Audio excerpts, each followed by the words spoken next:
Да се вратиме за момент од старите долгови, пошто рековме, навистина чекавме огромни долгови. Само за една година ние вративме околу 120 милиони денари од над 300 милиони кои што беа затекнати долгови.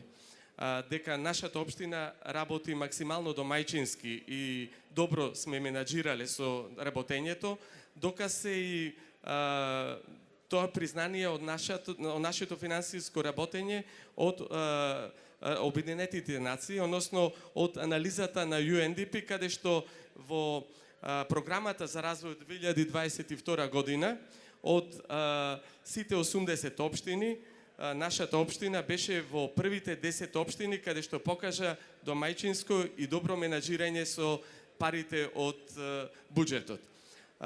Дури бевме и пример како другите општини да им покажеме да вистина како се работи.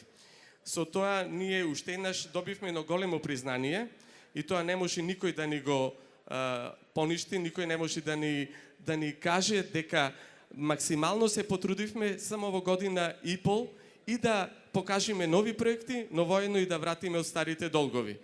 Се соочивме и со енергетска и економска криза, која што дополнително не оптерети, но сепак ја издржавме и 2022 година со надминување на трошоците во електричната енергија.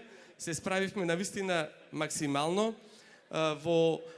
Дури имавме и обструкција каде што формиравме јавно предпријатие Енергоприлеп, кое што одлично менаџираше и успеавме во 2 месеци да заштедиме повеќе од 10 милиони денари, но знаете, со одлука на владата ни ги одзедоа и тие можности да располагаме со јавното осветлување и сите оние механизми кои што ни беа заштита на нашите средства.